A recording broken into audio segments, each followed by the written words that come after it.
चलो ध्यान से देखो, यहाँ पर एक क्वेश्चन हम लोग कर लेते हैं और उस क्वेश्चन से सारा चीज क्लियर हो जाएगा कि क्वेश्चन है फॉर ए सर्टेन सर्टेन कैसे for a certain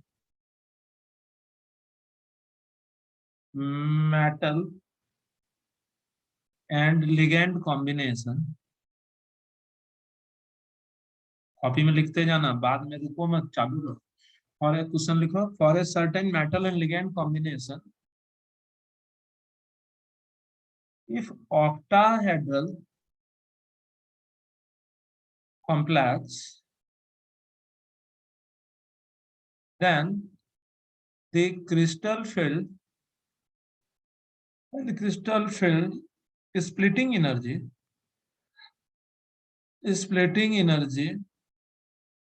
is 18,000 kilojoule per mole. Then calculate the crystal field, लिखते जाना साथ में, crystal field splitting energy in case of tetrahedral complex. In case of tetrahedral complex. तो इसका answer क्या होगा कि क्या दिया हुआ है, जल्दी से बताओ। गिवन डेल्टा ओ बराबर 18,000, ऑक्टाहेड्रल है तो इतना किलो जूल पर मोल। पूछ रहा है डेल्टा टी बराबर 1। तो बताओ, चूंकि डेल्टा ओ बराबर होता क्या था, क्योंकि डेल्टा ओ बराबर 9/4 डेल्टा टी, इसलिए डेल्टा टी बराबर क्या हो जाएगा 4/9 डेल्टा ओ, यानी कि 4/9 इंटू 18,000 बराबर कितना हो गया 8,000 किलो जूल पर मोल। अब सर कुछ सवाल आता है कि सर आप तो वहां माइनस साइन लिखे थे, यहाँ पर ये साइन जो है ये माइनस लिखे थे, यहाँ पर तो प्लस लेके आप निकाल दिए, ये माइनस साइन कहाँ गया? ऐसा भी सवाल पूछा जा सकता था कि वहां तो माइनस साइन लिखे थे, यहाँ प्लस साइन कहाँ चला गया? तो याद रखना वो माइनस साइन जो था ना सिर्फ इस चीज को रिप्रेजेंट करता था। ये जो minus sign represent this negative sign represent that EZ and T2Z orbitals are inversed in each type of complex। मतलब कि वो माइनस साइन सिर्फ ये दर्शाता है, जैसे ऑक्टाहेड्रल रहता ना, तो ऑक्टाहेड्रल के केस में क्या होता था याद है? ऑक्टाहेड्रल में रहता था इजी ऊपर और T2Z नीचे, और टेट्राहेड्रल में क्या रहता था बताओ, T2Z ऊपर और इजी नीचे। तो यही माइनस साइन से भी यही दर्शाता है कि ये गैप को दर्शाता है डेल्टा ओ, और इस गैप को दर्शाता है delta T.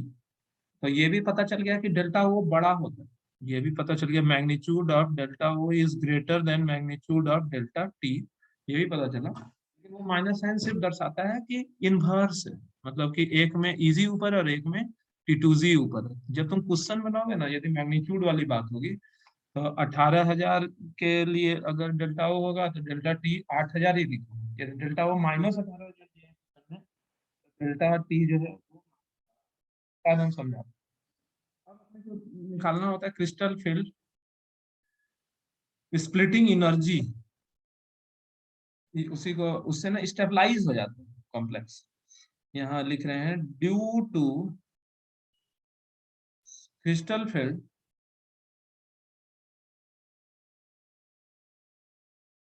splitting, the complex will get stabilized। समझे कि क्रिस्टल फील्ड स्प्लिटिंग के बाद कॉम्प्लेक्स जो होता है वो स्टेबलाइज होता है कि unstabilize? The complex get stabilized and the crystal field stabilization energy, मेरे साथ साथ लिखते जाना, crystal field stabilization energy can be determined as, देखना ध्यान से देखना, हम लोग पहले ऑक्टाहेड्रल एग्जांपल से सिखा रहे हैं। फॉर ऑक्टाहेड्रल कॉम्प्लेक्स, यदि ऑक्टाहेड्रल कॉम्प्लेक्स है और ऑक्टाहेड्रल कॉम्प्लेक्स में D1 कॉन्फ़िगरेशन है, D1 मतलब कि d ऑर्बिटल में एक इलेक्ट्रॉन, तो बता तो ऑक्टाहेड्रल में कौन ऊपर रहता था कौन नीचे रहता था, अगर तुम लोग को याद है तो Eg रहता था ऊपर और T2z रहता था नीचे, तो D1 मतलब एक इलेक्ट्रॉन यहाँ पर रहा, एक इलेक्ट्रॉन यहाँ रहा, तो बताओ तो क्रिस्टल फील्ड स्टेबलाइजेशन एनर्जी बराबर क्या होगा। तुम लोग ऐसे भूल चुके होगे, वहां पर जो था ये नीचे के लिए था 0.64 डेलो और ऊपर के लिए था 0.6 डेलो, अगर तुम लोग को थोड़ा भी ध्यान हो तो। क्रिस्टल फील्ड स्टेबलाइजेशन एनर्जी इस इलेक्ट्रॉन के लिए जैसे नीचे जाओ ना तो निगेटिव माइनस और 0.1 इंटू 0.4 डेलो, शायद सिखा पाए, ये हो गया -0.4 डेलो, मतलब इतना एनर्जी रिलीज हुआ। इसी को 0.4 डेलो को हम लोग 4 DQ भी लिखते हैं, ध्यान से सीखना। जैसे D2 रहता है, D2 करने का मतलब उसमें दो गो इलेक्ट्रॉन है, तो दो इलेक्ट्रॉन तुम भरोगे तो कहाँ भरोगे, पहले नीचे के ही ऑर्बिटल में ना भरोगे, यहाँ और यहाँ। अब ये नहीं लिख रहे हैं हम, सीधा crystal field splitting stabilization energy लिख रहे हैं, तो माइनस नीचे जाएगा इलेक्ट्रॉन -2 इंटू एगो के लिए क्या होता था 0.4 डेलो होता है ना, तो 2 इंटू 0.4 डेलो, पूरा दिमाग लगाओगे तो सीख पाओगे 0.8 डेलो, या इसी को हम लोग याद है ना डेल ओ बराबर 10 DQ लिखते थे, 10 DQ, तो यही 0.8 डेलो बराबर -8 DQ भी लिख सकते, ऑब्जेक्टिव यही सब मिलेगा तुमको। D3 अगर रहा तो D3 में क्या होगा सोच सकोगे तुम लोग, D3 में ये सब कहानियां तो बड़ा इंटरेस्टिंग होता है, अगर तुम सीख रहे हो इसको तो 1 2 3 इस तरह से, तो बताओ तो क्रिस्टल फील्ड स्प्लिटिंग एनर्जी कितने के बराबर होगा, तो -3 इंटू 3 है तो क्या लिखोगे 3 0.4 डेलो बराबर -1.2 डेलो या फिर -12 DQ। माइनस करने का मतलब क्या हुआ, इतना एनर्जी रिलीज हुआ, तो क्रिस्टल फील्ड स्प्लिटिंग हुआ मतलब डी ऑर्बिटल स्प्लिट हुआ तो इतना एनर्जी रिलीज हुआ, तो इतना एनर्जी रिलीज हुआ, तो एनर्जी रिलीज हुआ तो total energy of the system decreases, और सिस्टम का एनर्जी घटा मतलब स्टेबिलिटी बढ़ा, समझे। और भी करते हैं D4 के लिए, D4 में दो पॉसिबिलिटी हो सकती है, D4 में दो पॉसिबिलिटी हो सकता है, सोच के देखो क्या क्या पॉसिबिलिटी। यहाँ लिख रहे हैं एक केस 1 और दूसरा लिख रहे हैं हम केस 2, केस 1 और केस 2 दो तरह से लिख रहे हैं। रिकॉर्डिंग चल रहा था कि नहीं रहे,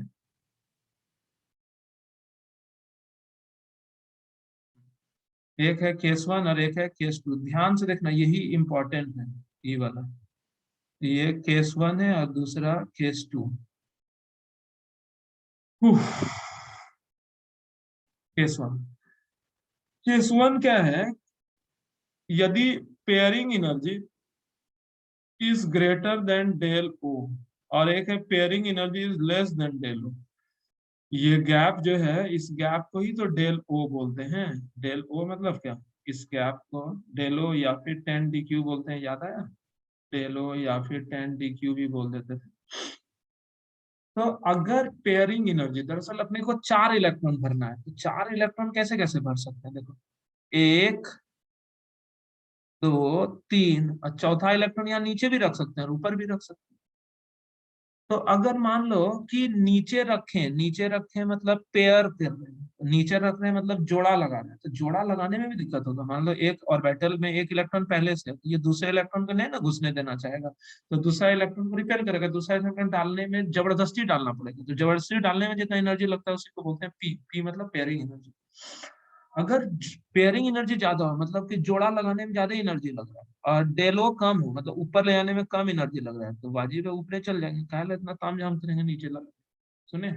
और लेकिन अगर पेयरिंग एनर्जी कम हो मतलब 3 इलेक्ट्रॉन तो पहले आराम से भर दिए 1 2 3, पेयरिंग एनर्जी कम है यानी कि जोड़ा लगाने में कम ताकत लगेगा, और डेलो ज्यादा है मतलब ऊपर जाने में ज्यादा ताकत लगेगा। तो सीधी सी बात है, नीचे ही इलेक्ट्रॉन रह जाएगा, चारों के चारों इलेक्ट्रॉन दिख नहीं रहा है, लेकिन तुम लोग समझ जाना। ये चौथा इलेक्ट्रॉन हम लोग यहाँ पर इस तरह से घुसा देंगे। समझ में आया? यानी कि यहाँ पर दो तरह का पॉसिबिलिटी बना। एक पॉसिबिलिटी ये बन गया, 3 इलेक्ट्रॉन या 2 इलेक्ट्रॉन में वो संभव नहीं था, 3 से जैसे ज्यादा हुआ तो तुम देखो चौथा इलेक्ट्रॉन या तो ऊपर ले जाएंगे या तो नीचे ही रख देंगे। ऊपर ले गए हैं तो बताओ तो अब क्रिस्टल फील्ड स्प्लिटिंग एनर्जी क्या होगा? तुम ध्यान से देखो, नीचे के लिए होता था माइनस 3 है, 3 और क्या है 3 है तो 0.4 डेलो, और ऊपर के लिए क्या होता था प्लस, ऊपर एक इलेक्ट्रॉन गया तो प्लस 1 × 1 के लिए क्या होता था 0.6 डेलो। तुमको अगर याद नहीं है तो फिर से एक बार बोल देते हैं। ये गैप जो होता था इस एवरेज लाइन से ऊपर 0.6 और नीचे क्या होता था 0.4। मिटाना जरूरी है, शायद सीख पाए। तो बताओ कितना हो गया, ये सबको जोड़ोगे तो 4×3 = 12 में 0.6 तो -0.6 डेलो, फिर भी स्टेबल हुआ, रिलीज हुआ -0 मतलब -6 dQ। यहाँ पर क्रिस्टल फील्ड स्प्लिटिंग एनर्जी कितने के बराबर होगा? 4 है तो -4 × 0 पॉइंट कितना 0.4 डेलो बराबर -1.6 डेलो बराबर -16 dQ। तो बताओ तो किसमें ज्यादा एनर्जी रिलीज हुआ? नीचे वाले में, मतलब नीचे वाला कॉम्प्लेक्स ज्यादा स्टेबल है। पहले तो ये बताओ कि ऊपर वाले कॉम्प्लेक्स में केस 1 में डेलो कम है। डेलो कम कब हो जाता है बताओ तो? जब स्ट्रॉन्ग लिगेंड होकर वीक लिगेंड। इसमें होगा वीक लिगेंड और इसमें क्या होगा स्ट्रॉन्ग लिगेंड। किसमें ज्यादा एनर्जी रिलीज हुआ, इस वाले में या इस वाले में? नीचे वाले में ज्यादा एनर्जी रिलीज हुआ, मतलब मोर स्टेबल। ये कलर चेंज करते हैं, मोर स्टेबल। और ये वाला जो है ये लेस स्टेबल। क्लियर हुआ कि कौन मोर स्टेबल है और कौन लेस स्टेबल है? तो ये हम लोग इस तरह से समझाने की कोशिश किए हैं। 5 वाला तुम लोग लिख के लाओगे, 5 6 इसी तरह सब में केस 1 केस 2 अब बनेगा सब में। तो D5 D6 D7 D10 तक तुम लोग इतना जगह छोड़ो। ये प्रैक्टिस का चीज है, तुम लोग जितना प्रैक्टिस करोगे ना उसमें उसमें उतना सीख पाओ। ठीक है ना? तुम लोग ट्राई करना यहाँ पर D10 तक। देखो तो लिखे थे कि नहीं लिखे थे? लिखना जरूरी है बाबू, मेरी बात को मानो। तुम सोच के देखो, इतना पिछले दिन का जो नहीं लिखे होगा उसका छुट ले, उसके पास पुस्तक नहीं होगा कि वो लिख पाएगा। अब है कि कौन सा लिगेंड स्ट्रांग होता है, कौन सा लिगेंड वीक होता है, वो भी तो अपने को जानना जरूरी है। तो इस चीज को भी हम लोग यहाँ पर लिखते हैं, और उस सीरीज को हम लोग नाम देते हैं, इसको बदल रहे हैं, स्पेक्ट्रोकेमिकल सीरीज। उस सीरीज को हम लोग क्या नाम दे देते हैं बताओ? Spectrochemical series. याद रहेगा तुम लोगों को? स्पेक्ट्रोकेमिकल सीरीज हम कैसे याद रखते हैं? इस बार सौरभ, सचिन, कोहली नहीं फेल होंगे। और कैसे लिखें?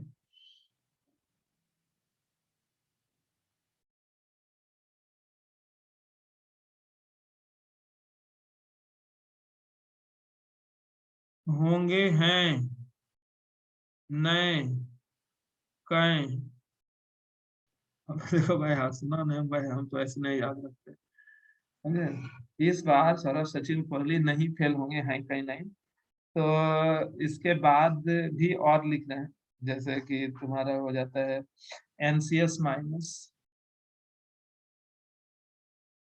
उसके बाद Cn माइनस, उसके बाद NH3, फिर इथिलीन डाइमाइन, उसके बाद SO3 2 माइनस, उसके बाद NO2 माइनस,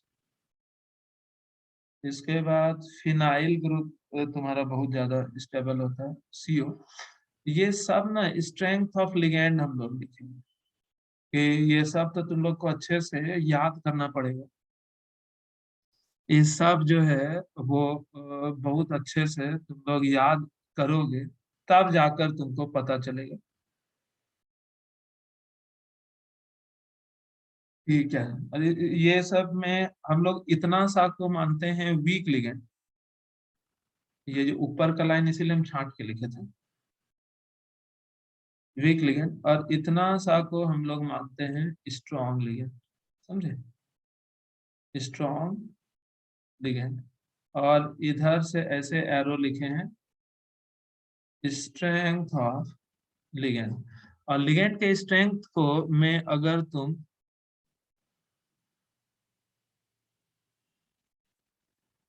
सीओ है गधी, सीओ है, और उसके बाद फिनाइल है, बीओ, सीओ कार्बोनिल ग्रुप है, सीओ सबसे पहले लिखे हैं, उसके बाद विनाइल ग्रुप है। समझे?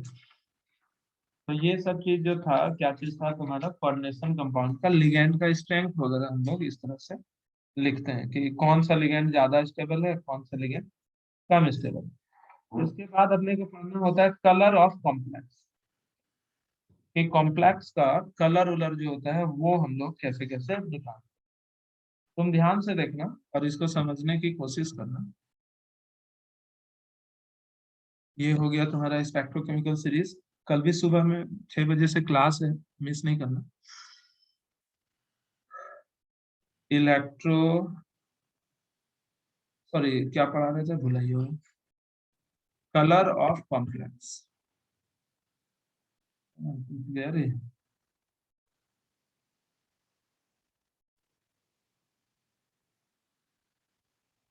नखनिए टूटी है।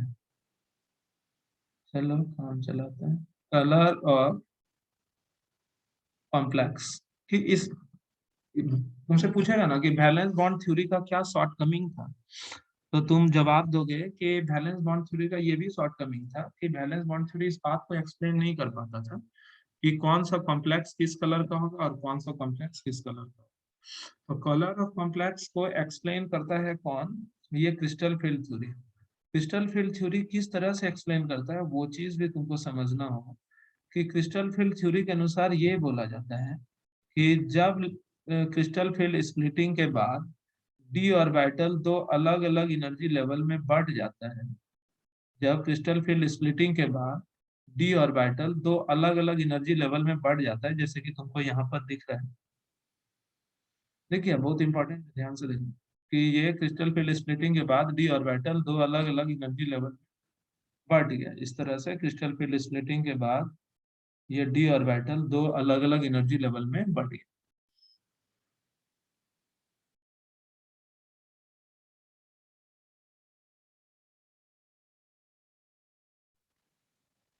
आ रहे हैं, छोड़ा ना, यहाँ मैसेज चैट बॉक्स में बकलेली कर रहे हैं।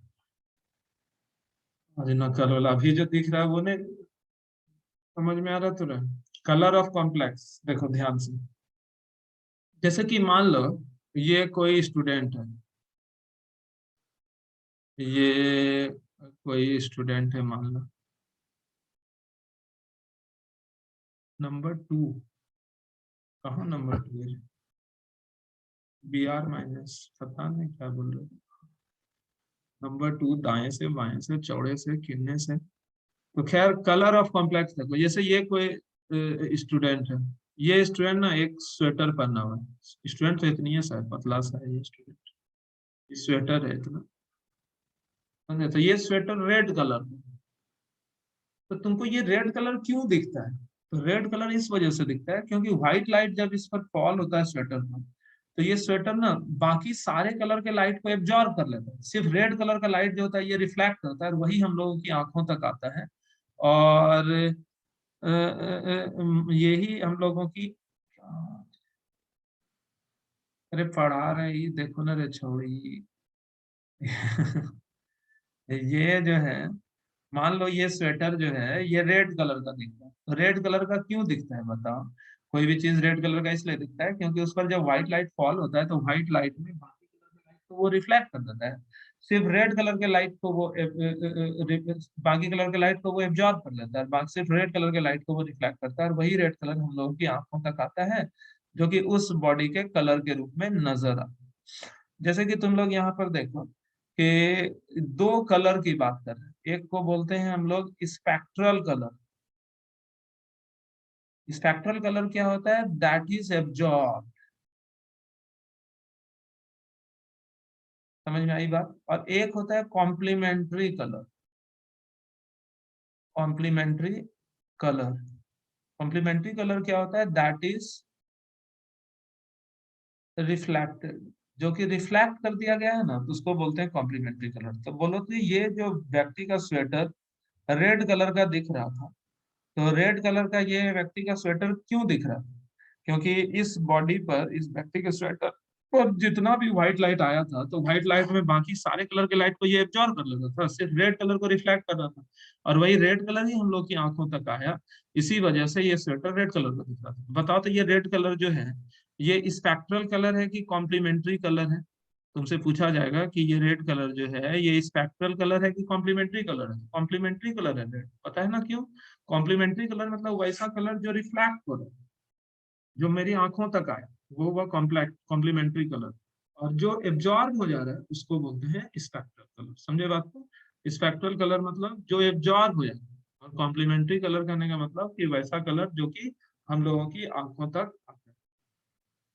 तो होता क्या है ना, कॉम्प्लेक्स में भी जब व्हाइट लाइट फॉल होता है, जैसे हर एक कॉम्प्लेक्स ना, सामान्य तौर पर लगभग लगभग सारा कॉम्प्लेक्स कोई ना कोई कलर का, क्यों कोई भी कॉम्प्लेक्स का कुछ कलर होता है, तो कॉम्प्लेक्स के कलर का वजह होता है कॉम्प्लेक्स पर जब व्हाइट लाइट फॉल होता है, तो व्हाइट लाइट में से सम डेफिनेट कलर का लाइट जो है कॉम्प्लेक्स एब्जॉर्ब कर लेता होगा, अब बाकी सब रिफ्लेक्ट करता होगा, और जो रिफ्लेक्ट करके हम लोग की आंख को आता है, यानी कि कॉम्प्लीमेंट्री कलर, वही उस कॉम्प्लेक्स के कलर के रूप में दिखता है।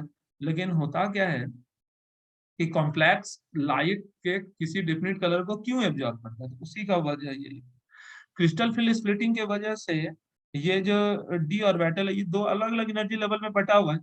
क्या होता है कि जब व्हाइट लाइट फॉल होता है, तो व्हाइट लाइट में सम डिफिनिट कलर का लाइट ये इलेक्ट्रॉन एब्जॉर्ब कर लेता है, और ये इलेक्ट्रॉन उसी लाइट को एब्जॉर्ब करके ये इलेक्ट्रॉन यहाँ से जंप मार देता है। कहाँ पर ये इलेक्ट्रॉन जंप मार देता है? हायर एनर्जी लेवल में जंप मार देता है। यहाँ से ये इलेक्ट्रॉन कहाँ चले गया? ऊपर चले गया। तो ये ऊपर जाने के लिए उसको कितना एनर्जी गैप चाहिए, सोच के देखो। इस क्रिस्टल फील्ड स्प्लिटिंग एनर्जी के बराबर, मतलब डेल्टा ओ के बराबर। और ये जो डेल्टा ओ है, और ये लाइट का एनर्जी जो है एच सी बाय लैम्डा, तो एच सी बाय लैम्डा के बराबर होगा कि नहीं होगा? यानी कि जितना डेल्टा ओ होगा, उतना ही एनर्जी का लाइट ये इलेक्ट्रॉन एब्जॉर्ब करके हायर एनर्जी लेवल में जंप कर जाएगा। यानी कि ये पर्टिकुलर लाइट को एब्जॉर्ब कर लिया, और बाकी सारा लाइट रिफ्लेक्ट किया, और वही बाकी जो रिफ्लेक्टेड लाइट हम लोग की आंखों तक आया, और वही कलर के रूप में नजर आता है। बाकी एक बेसिक नॉलेज हर किसी को होना चाहिए कि VIBZYOR, ये जो 6-7 गो कलर है, इन सातों कलर में से तुमसे पूछेंगे कि फ्रीक्वेंसी किसका ज्यादा है, तो बोलोगे वॉयलेट का। वेवलेंथ किसका ज्यादा है, तो बोलोगे रेड का। और एनर्जी किसका ज्यादा है, तो वॉयलेट का ज्यादा है। ये सब तो बेसिक नॉलेज है, ये हर किसी को पता होना चाहिए। ठीक है? तो जो जो बात बोले हैं वही सब लिख रहे हैं यहाँ पर। अब जल्दी से तुम लोग मेरे साथ साथ लिखते चले जाना कि व्हेन व्हाइट लाइट, लिखना मेरे बोलने के साथ, देख देख के मत लिखा तुम, इसीलिए पीछे रह जाए। When white light will fall upon a complex, then the electron then the electron present in then the electron present in lower energy d orbital then the electron present in lower energy d orbital absorb light energy absorb light energy of some definite absorb light energy of some definite color, bracket में लिखना है spectral colour, of some definite color, and will jump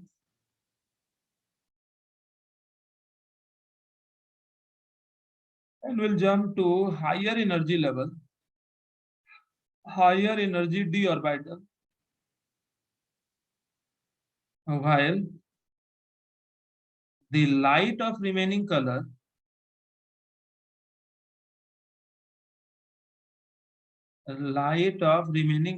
bracket में लिखना complementary colour is reflected,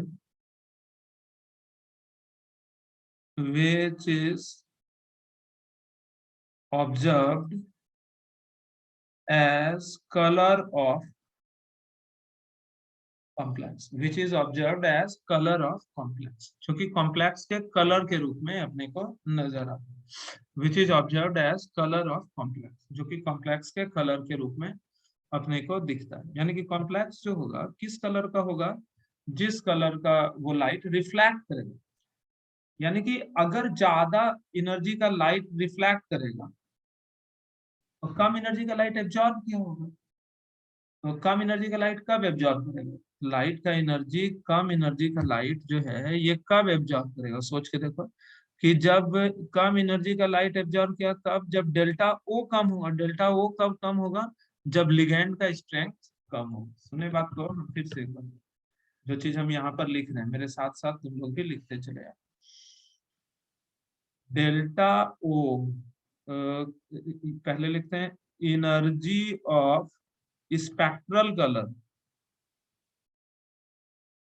spectral colour का जो energy होगा वो किसके डायरेक्टली प्रोपोर्शनल होगा, वो डायरेक्टली इनवर्सली प्रोपोर्शनल होगा energy of complementary colour, inversely proportional to energy of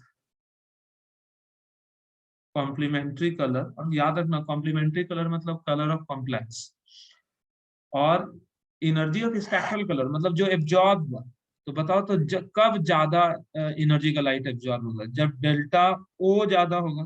और डेल्टा ओ कब ज्यादा होगा, जब स्ट्रेंथ ऑफ लिगेंड ज्यादा होगा। यानी जितना तगड़ा लिगेंड उतना गैप ज्यादा, लिगेंड जितना तगड़ा रहेगा उतना गैप होगा ज्यादा। लिगेंड तगड़ा होगा तो गैप ज्यादा होगा, गैप ज्यादा होगा तो ज्यादा एनर्जी का लाइट एब्जॉर्ब करेगा, तो दिखेगा कैसा, कम एनर्जी का। जैसे कि एक एग्जांपल होगा, जैसे कि यहाँ पर एक एग्जांपल ये है CO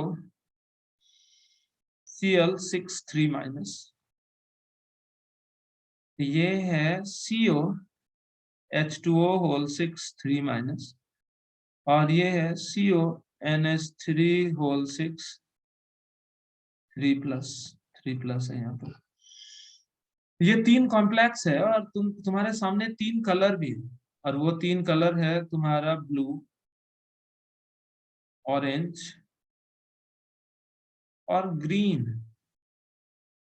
तुम लोग सोच के देखो और ध्यान से देखोगे तो थोड़ा थोड़ा समझ पाओगे। तुम बताओ कि यहाँ पर हम साइड में लिख रहे हैं, हम यहाँ पर साइड में लिख रहे हैं कि Cl है, H2O है और NH3 है। इसमें लिगेंड का स्ट्रेंथ किधर जाता है, स्ट्रेंथ ऑफ लिगेंड अभी ऊपर स्पेक्ट्रोकेमिकल सीरीज लिखे, इन तीनों में सबसे तगड़ा लिगेंड NH3। तो NH3 जब तगड़ा लिगेंड है तो इसमें डी ऑर्बिटल का स्प्लिटिंग ज्यादा होगा, डेल्टा ओ किसमें ज्यादा होगा, NH3 में। जितना तगड़ा लिगेंड वो गैप उतना ज्यादा, ज्यादा गैप होगा तो ज्यादा एनर्जी का लाइट एब्जॉर्ब करेगा, मतलब एनर्जी ऑफ स्पेक्ट्रल कलर ज्यादा होगा, एनर्जी ऑफ स्पेक्ट्रल कलर ज्यादा होगा। तो दिखेगा कौन ज्यादा एनर्जी का, तो एनर्जी ऑफ कॉम्प्लीमेंट्री कलर उल्टा नहीं हो जाएगा जो ऊपर लिखे हैं, यानी कि Cl- है ज्यादा एनर्जी का दिखेगा और NH3 जो है वो कम एनर्जी का दिखेगा। ऐसे तुम यहाँ पर बताओ तो विबग्योर में ये जो VIBZYOR, उसमें सबसे ज्यादा देखो तो BOR, BO और G है, BOG। इसमें सबसे ज्यादा एनर्जी है ब्लू, तो सबसे ज्यादा एनर्जी ब्लू है तो ब्लू वाला कौन दिखेगा, Cl- वाला, यानी कि Cl- ब्लू ही दिखेगा। ठीक है। सबसे कम एनर्जी कौन है, ऑरेंज। तो सबसे कम एनर्जी ऑरेंज, तो ऑरेंज कौन दिखेगा? NH3 वाला, NH3 वाला ऑरेंज दिखेगा। और H2O जो होगा ग्रीन। तुमको ना क्वेश्चन जो पूछेगा डायरेक्ट कभी नहीं पूछ सकता है कि बताओ कि फलना कंपाउंड का कलर क्या होगा, क्योंकि फलना कंपाउंड का कलर क्या होगा ये दुनिया में कोई नहीं बोल सकता, क्योंकि कलर जो होता है एक्यूरेट कोई याद रख ही नहीं सकता है। तो कलर को चूंकि याद नहीं रख सकते हैं, तो इसी तरह कंपैरिजन का क्वेश्चन सब मिलेगा कि कौन सा कॉम्प्लेक्स जो होगा वो कंपेरेटिवली किस कलर का होगा, कौन सा किस कलर का होगा। एक चीज ये भी याद रखना, यहाँ नोट में लिख रहे हैं कि कॉम्प्लेक्स with D0 और D10 configuration are colorless। समझे कि जिसका D0 या D10 कॉन्फ़िगरेशन होता है वो कलरलेस होता है। जिसका D0 या D10 कॉन्फ़िगरेशन होता है वो कलरलेस होता है। D0 के एक दो एग्जांपल देते हैं, जैसे स्कैंडियम 3+ कहीं दिख गया, टाइटेनियम 4+ कहीं दिख गया, ये सब का इलेक्ट्रॉनिक कॉन्फ़िगरेशन लिखोगे ना, तो इस सब में डी ऑर्बिटल में इलेक्ट्रॉनिन है, तो डी ऑर्बिटल में इलेक्ट्रॉनिन है भैया, इलेक्ट्रॉन रहेगा तभी ना जंप करके फुदुक के ऊपर जाएगा। इलेक्ट्रॉन ड्राइव ही नहीं करेगा तो जंप कहाँ करेगा? हवा में। तो इसीलिए जिसमें ना डी ऑर्बिटल में इलेक्ट्रॉन नहीं रहता उसका कोई कलर नहीं होता। D10 वाले भी कलर नहीं देता है, बताओ तो क्यों? क्योंकि जिसमें D10 कॉन्फ़िगरेशन रहेगा उसमें पूरा ऑर्बिटल भर ले। जब पूरा ऑर्बिटल भरा हुआ है तो सोच के देखो कि इलेक्ट्रॉन जंप करके जाएगा कहाँ? लंदन। तो इसी वजह से D10 वाला का भी कोई कलर होता है कि नहीं? कोई कलर नहीं होता। जो D10 में एक दो एग्जांपल जैसे Zn2+, Cu+, एटसेट्रा, इस सब का कलर होता है कि नहीं? इस सब में D10 इसका इलेक्ट्रॉनिक ऑक्सीडेशन स्टेट निकाल लेंगे, उससे पता चल जाएगा कि वो D0 में है या D10 में है। तो अगर ऐसा रहा तो उसका कोई कलर होता है कि नहीं? कलर वलर नहीं होता। तो ये सब जो था क्या चीज था बताओ? कोऑर्डिनेशन कंपाउंड के कलर के बारे में जानकारी कैसे। उसके बाद एक चीज होता है स्टेबिलिटी ऑफ कॉम्प्लेक्स, कि कॉम्प्लेक्स स्टेबिलिटी एक लाइन का चीज है, उस चीज को तो वहां ऊपर हम ऑलरेडी लिख चुके हैं, वहीं पर घुसा लो तो ज्यादा अच्छा है। पता नहीं इस पेज में था कि नहीं था। इस पेज में है ही नहीं। ये पूछ रहे थे क्या तुम लोग? फिनाइल है, PHEN, PHEN फिनाइल।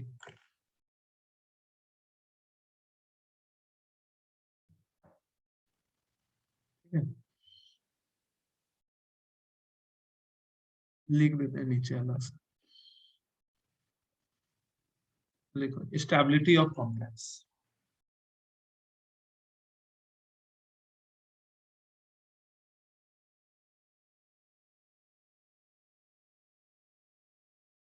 यदि हम लोग कॉम्प्लेक्स के स्टेबिलिटी की बात करें तो कौन सा कॉम्प्लेक्स ज्यादा स्टेबल होता है? कौन सा स्टेप कॉम्प्लेक्स जो होता है वो कम स्टेबल है? तो याद रखना है स्टेबिलिटी जो होता है ना, डायरेक्टली प्रोपोर्शनल टू डेल, मतलब क्रिस्टल फील्ड स्प्लिटिंग एनर्जी।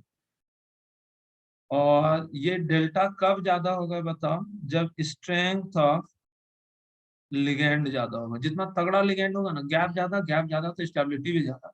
और साथ ही साथ एक बार बताया था कि किलेशन इफेक्ट,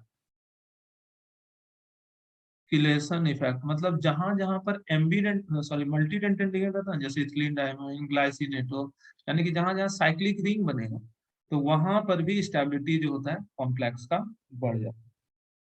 स्टेबिलिटी कांस्टेंट और डिसोसिएशन कांस्टेंट में रिलेशन क्या? हम लोग बात कर रहे हैं रिलेशन बिटवीन